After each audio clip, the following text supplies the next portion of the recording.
यानी कि 5,000 रुपये अगर हमारे पास है और 2,000 कम है तो 2,000 हम इसमें से एडजस्ट कर लेंगे और 3,000 रुपये हम लोग को पार्टनर्स कैपिटल अकाउंट के लिए रेस्ट अमाउंट बच जा रहा है, तो 3,000 को हमको किस में ट्रांसफ़र कर देना होगा, पार्टनर्स के कैपिटल अकाउंट में। अब सिंपली ये समझो कि बुक वैल्यू अगर हमारा क्या था 10,000 था और मार्केट वैल्यू हमारा क्या है 9,000 हो गया, ये हो गया मार्केट वैल्यू। और रिजर्व क्या है हमारे पास 5,000 का रिजर्व है। तो एक चीज़ बताओ, तो रिजर्व अगर हम बात करें तो बुक वैल्यू हमारे पास 10,000 थी लेकिन मार्केट वैल्यू 9,000, तो 1,000 रुपये का तो नुकसान हुआ ना मार्केट वैल्यू के अकॉर्डिंग अगर कंपेयर करें। तो ये 1,000 रुपये किससे कवर करेंगे, इससे कवर करेंगे। इन्वेस्टमेंट जो हमने इन्वेस्टमेंट फ्लक्चुएशन रिजर्व किस लिए बनाया था, इसीलिए ना कोई लॉस हो तो इसको कवर करें। तो ये 5,000 रुपये हम जो यूज करेंगे इस लॉस को कंपनसेट करने के लिए, तो वही किया गया है यहाँ पे जनरल एंट्री में। देखो तो ये जो 1,000 रुपये की वैल्यू हम लोग इससे कवर कर लेंगे। तो जो रेस्ट 4,000 है that will be distributed among the partners in their old profit sharing ratio.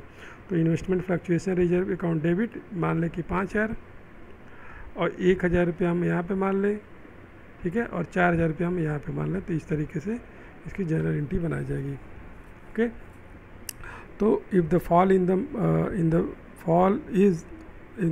The value is less than the investment fluctuation reserve, यानी कि जो रिजर्व हमने हमारे पास है उससे अभी कम की गिरावट है, तो ये वाला जनरल एंट्री पास होगा। ओके, अब सेकंड केस लेते हैं। Fall in the value is equal to the investment fluctuation reserve, यानी कि हमें वाई मार्केट वैल्यू से कंपेयर करने के बाद जो है, सपोज करो कि मार्केट वैल्यू में 5,000 रुपये की कमी आ जाएगी, यानी कि 10,000 रुपये का हमारा एसेट्स था लेकिन 5,000 रुपये तक गिर चुका है और हमारे पास रिजर्व भी 5,000 रुपये का है। तो ये पूरा 5,000 रुपये हम लोग यूज कर लेंगे इसको कंपनसेट करने के लिए। तो इसकी एंट्री ये हो जाएगी, investment fluctuation reserve account debit to investment, यानी कि टोटल हमने रिजर्व को एग्जॉस्ट कर लिया, यूज कर लिया। ठीक है, तो investment fluctuation reserve account debit to investment हो जाएगा। ओके, तो आई होप कि यू गॉट द, बट अब move to the another condition. Fall in the value is more than the investment reserve. ठीक है, अब जो हमारे पास जो इन्वेस्टमेंट जो रिजर्व हमने 5,000 रुपये का बनाया है भाई, लेकिन मार्केट में फ्लक्चुएशन की वजह से लॉस हमको 7,000 रुपये का है, मार्केट वैल्यू में 7,000 की लॉस हो रही है, लेकिन हमारे पास तो रिजर्व सिर्फ 5,000 है। तो maximum we can cover only 5,000 from the investment fluctuation reserve. The rest amount will be debited in the revaluation account. तो यहाँ पे देखें, अगर in such a case the entire amount of the investment reserve is amount of the investment fluctuation reserve along with the amount of the excess fall in the is credited to the investment, यानी कि जो total हमारे पास suppose करो कि भाई 5,000 रुपये का 5,000 रुपये था, 5,000 रुपये तो हमने इन्वेस्टमेंट में क्या किया, ट्रांसफ़र कर दिया।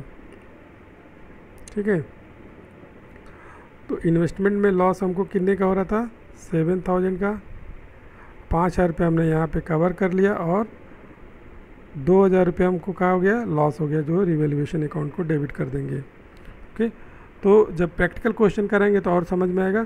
तो investment fluctuation reserve account will be debited by rupees, suppose करें कि 5,000 और लॉस हमें इन्वेस्टमेंट में हो रहा है 7,000 का। ओके, तो ये जो 2,000 रुपये है ये कहाँ पे चला जाएगा, जो डिफरेंस है, यानी कि 5,000 रुपये तो हमने कवर कर लिया रिजर्व से को डेबिट करके, और ये जो 2,000 है वो रिवैल्यूएशन हो जाएगा जो कि लॉस है।